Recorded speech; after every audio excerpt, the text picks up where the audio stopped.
pot of soup had been simmering for 40 minutes when I heard the knock. Not a knock, really, more like a hand pressing against the door. Soft, uncertain, the kind of knock you make when you're not sure you're allowed to be there.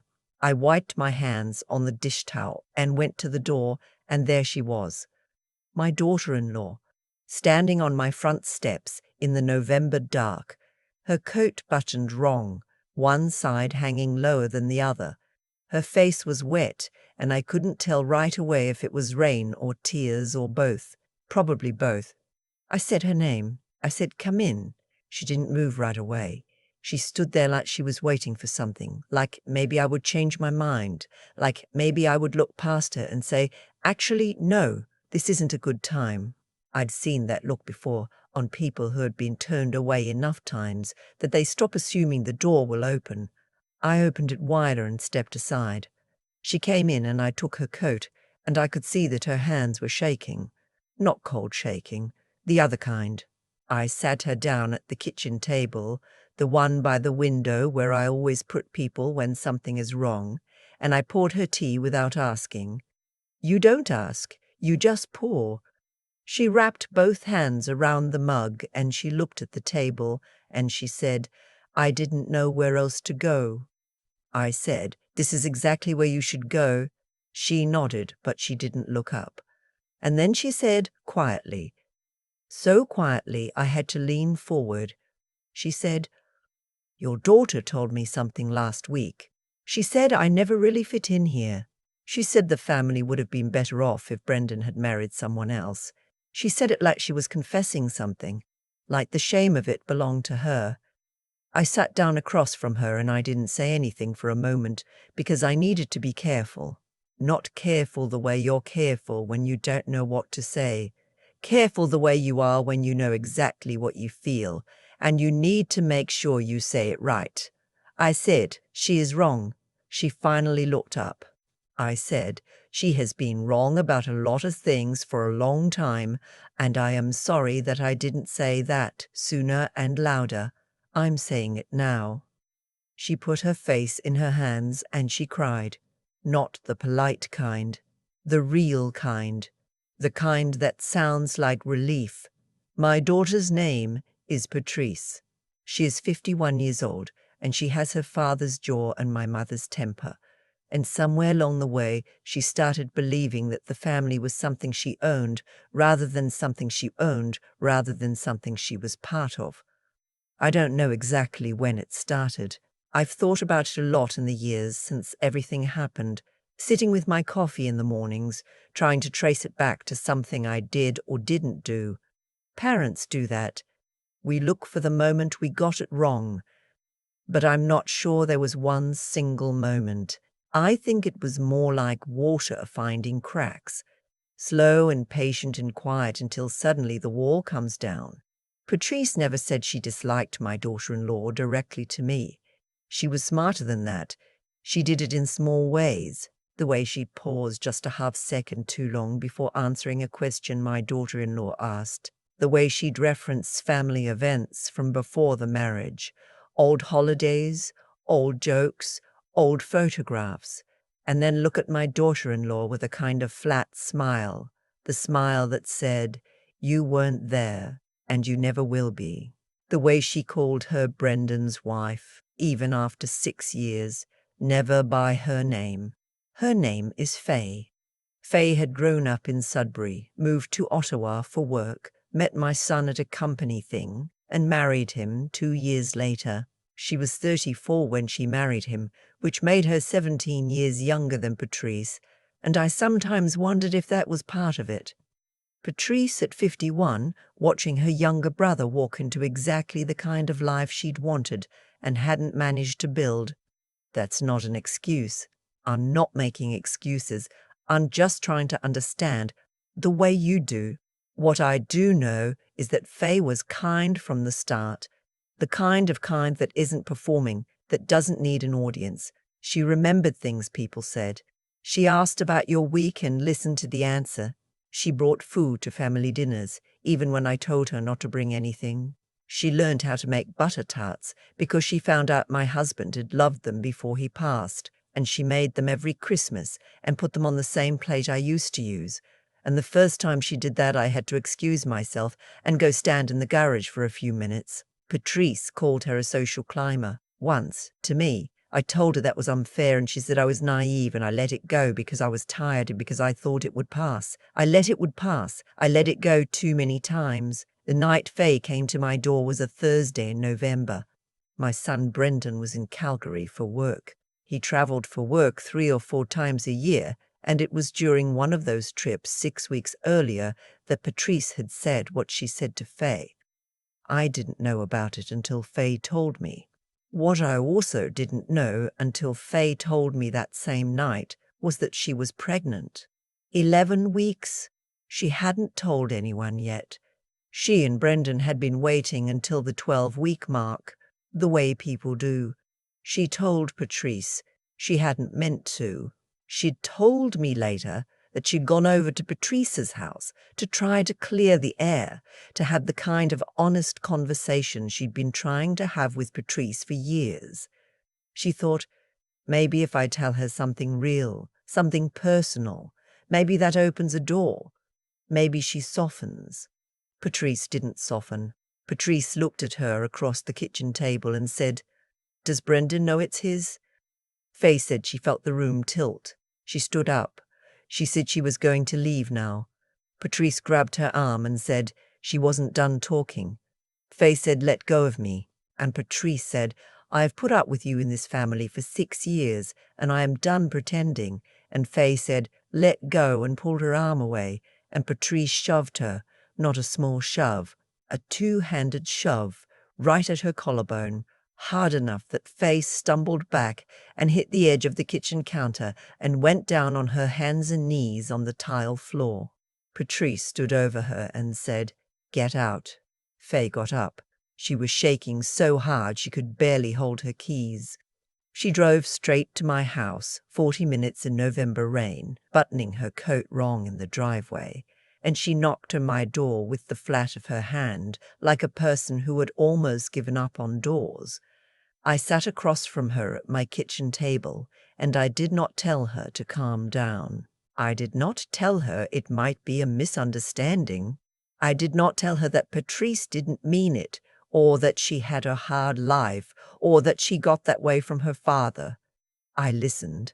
I handed her tissues. I poured more tea. When she was done, I asked her one question. I said, "Are you hurt? Physically?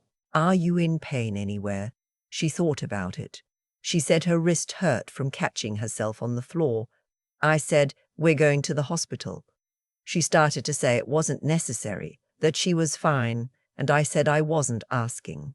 I said, "You are 11 weeks pregnant, and you feel hard and your wrist is hurting, and we are going to the hospital and having you and the baby checked out, and that is what is happening." She looked at me for a long moment, and then she nodded. I turned off the soup, put on my coat, and we drove to the Civic. I sat in a plastic chair in a hallway for 2 hours and 20 minutes.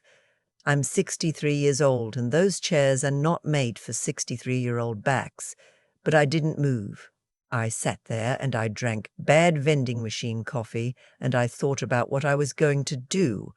I want to be honest about that. I wasn't sitting there feeling sad. I wasn't sitting there thinking, "Oh, how did it come to this, my poor family?" I was thinking clearly, and I was thinking about what needed to happen and in what order. I have been described by people who know me as a practical woman. My husband used to say I had a calm exterior and a cast iron interior. He meant it as a compliment. I took it as one. I called Brendan from that hallway. He answered on the second ring. He was in Calgary. It was 9 at night. He was about to go to sleep. I said I needed him to listen and not to talk until I was done. He said okay. I told him where I was and why. I told him what Patrice had done. I told him all of it, including the part where she grabbed Faye's arm and the shove and the floor and what she said about the baby. I told it straight. No editorializing, the way you tell things when you want someone to understand exactly what happened, without the noise of your own feelings getting in the way. When I was done, there was a long silence. He said, "Is she okay? Is the baby okay?" I said I didn't know yet. "That's why we were there." He said he would get the first flight out in the morning. I said, "Don't get the morning flight. Get tonight's." Another silence. Then he said, "Okay." Then he said, "What about Patrice?" I said, "I'll handle Patrice. You come home to your wife." Faye's wrist was sprained, not broken. The baby was fine. Heartbeat strong. Everything where it should be. The doctor who told us was young, maybe 30, and she had a careful way of delivering information, steady and even. And when I thanked her, she said it's what we're here for, and I believed her. We drove back to my house because I was not sending Faye back to an empty house that night. I made her eat something. I put clean towels in the bathroom. I made up the guest room and I told her to sleep, and she said she didn't think she could sleep. And I said try anyway, and she did. And the house was quiet, and I sat at the kitchen table with the light on, and I thought some more. I texted my brother. His name is Walt, and he is 68, and he has lived 40 minutes outside of Ottawa his whole life, in the same house he bought with his wife in 1985. He knows Patrice. He has known Patrice since she was born. He is not a man who says a lot, but when he says something it lands. I texted him, "I need you tomorrow morning. Can you come?" He replied in about 30 seconds, "Yes, that's Walt." I called Patrice the next morning at 9 o'clock. I want to be clear about how I felt making that call. I wasn't angry in the way people imagine anger. I wasn't hot. I was very, very cold. There's a kind of cold that isn't about temperature, it's about clarity. Everything unnecessary falls away, and what's left is just what needs to happen. That's what I felt. She answered on the third ring. She said, "Hello, Mom," like nothing had happened. I said, "I know what you did to Faye last night." She said, "I don't know what she told you, but she's been making things up about me for years." I said, "She didn't make up a sprained wrist." Silence. I said, "I want you to come to my house this morning. Walt will be here. I need you to hear some things from me, and I need you to hear them in person." She said, "I'm not going to be ambushed." I said, "You're not being ambushed. You're being asked to come and talk. If you don't come, that tells me something, and I'll act accordingly." She said she'd be there at 10. She was there at 10:15. Walt was already at my kitchen table when Patrice walked in. He had his coffee, and he had that way he has of taking up space without doing anything, just sitting there with his big hands around his mug and his face set the way it sets when he's serious. Patrice saw him and her face changed. She said, "Why is he here?" I said, "Sit down, please." She said, "Why is he here?" I said, "Sit down, please." She sat.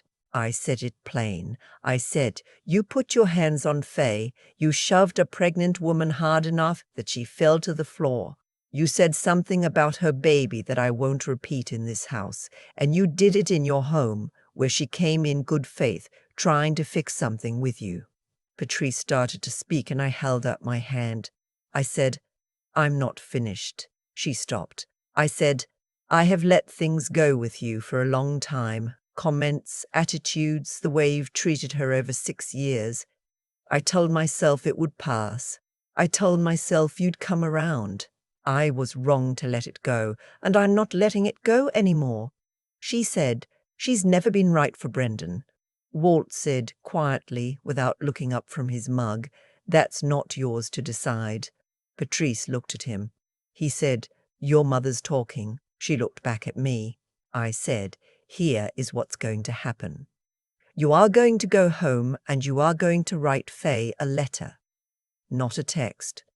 A letter. In your handwriting.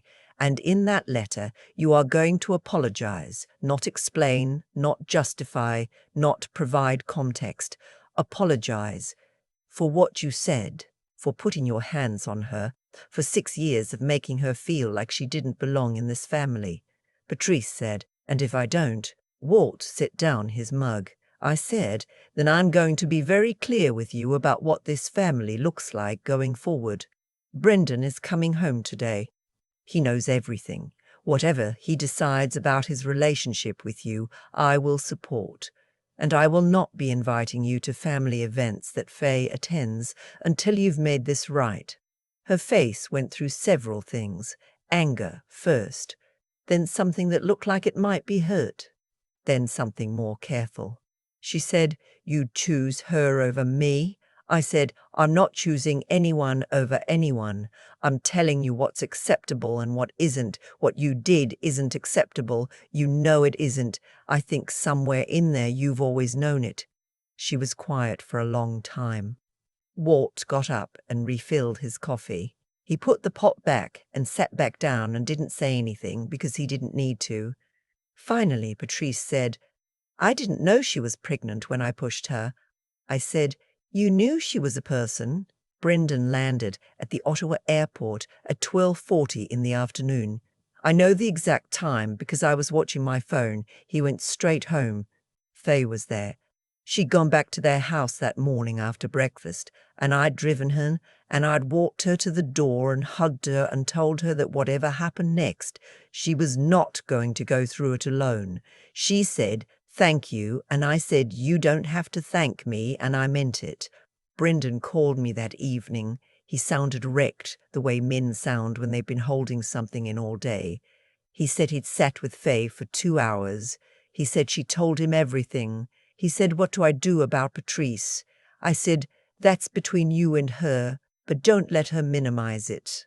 Don't let her make Faye small again." He said he wouldn't. He didn't. Patrice sent the letter 3 weeks later. I don't know exactly what was in it. It wasn't for me to know. Faye told me that she'd received it, and that it was 2 pages, and that Patrice had apologized. Not perfectly, but genuinely enough that Faye cried when she read it, and she said they weren't angry tears, they were the other kind.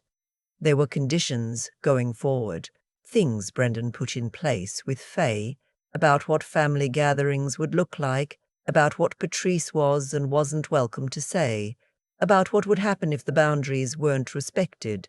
Patrice agreed to them. She didn't agree happily, but she agreed. She came to Christmas that year. She sat across from Faye at my dining room table, and she said, before we ate, in front of everyone, that she was glad Faye was there. It cost her something to say it. I could see that it cost her. But she said it.